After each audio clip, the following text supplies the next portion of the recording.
Bom dia, turma, tudo bem? Aqui é o professor Álvaro e hoje nós vamos falar um pouco mais sobre a história, sobre como fazer história, sobre as noções de tempo, espaço e as suas formas de registro. Vamos lá? Pois bem, logo de cara eu coloquei aí para vocês a conhecida linha do tempo, a linha cronológica, que é dividida em pré-história, Idade Antiga, Idade Média, Idade Moderna e Idade Contemporânea.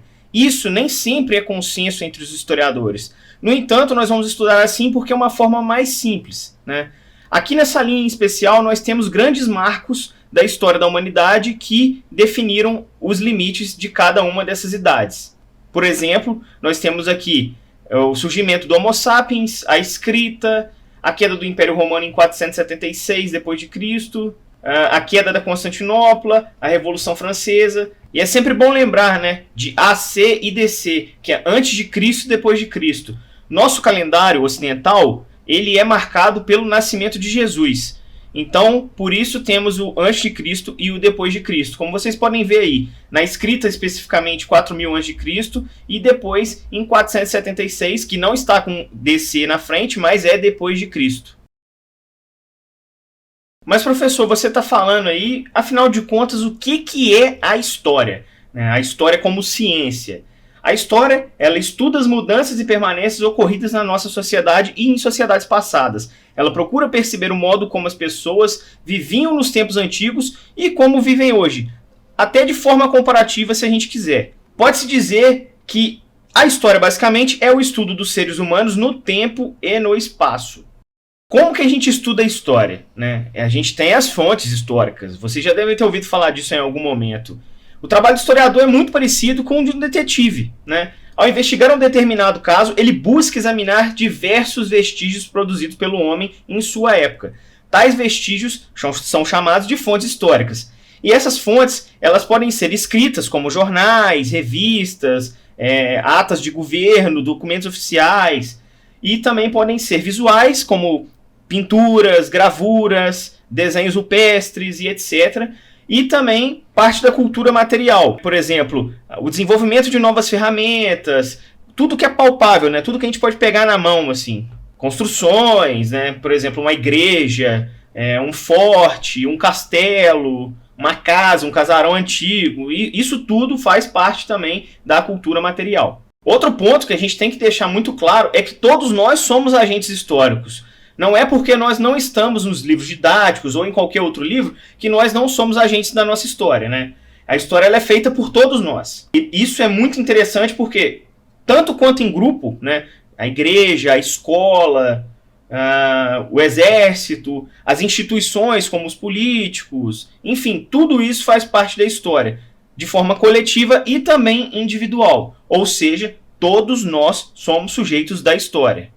O tempo é uma coisa muito essencial para a história. O tempo é uma medida fundamental para a humanidade também, não é mesmo?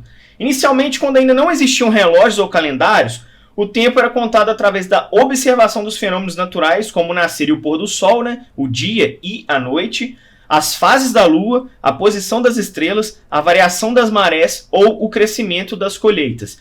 Dessa forma, era possível medir o quanto de tempo se passou. Olha que coisa interessante, Hoje em dia nós temos noção porque basta olhar o relógio e a gente sabe que horas são certinho, não tem nenhum erro. Nós temos fusos horários divididos pelo mundo inteiro, mas a gente sabe o tempo em cada lugar. Anteriormente, na antiguidade, em outros momentos, o tempo era relativo de povo para povo.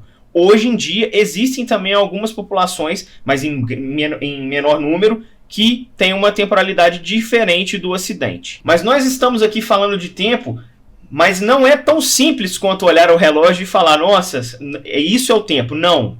Na história, o tempo tem uma profundidade um pouco maior. O tempo cronológico é definido como onde se desenrolam as atividades humanas. O nascimento, o crescimento, ir para a escola, trabalhar, casar e etc. Basicamente é aquela linha do tempo que eu mostrei logo no início, certo? Aquela linha do tempo ela serve tanto para a gente fazer sobre a nossa própria vida, sobre a nossa trajetória, quanto a história da humanidade. O tempo histórico também é outro tempo muito importante para nós, que são os acontecimentos que marcam um povo, uma nação ou às vezes a humanidade. Exemplos, uma guerra, a construção de uma grande obra, uma pandemia, e por aí vai.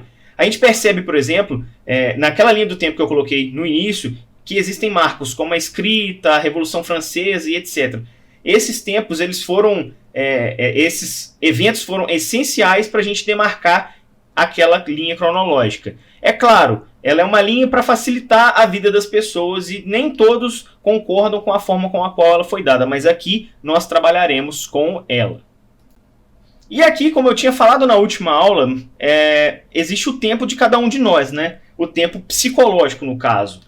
Ele, ao contrário do cronológico, ele é muito diferente, ele é muito pessoal. Cada pessoa, personagem de um livro ou de uma série, um narrador, eles sentem esse tempo passar de forma diferente. Isso significa que existe uma influência de emoções, situações e sentimentos que determinam que essa passagem de tempo é uma coisa muito pessoal. Por exemplo, é o que eu tinha falado na última aula. O tempo na pandemia mudou a nossa percepção, né? Às vezes a gente está numa fila, o tempo parece passar muito devagar.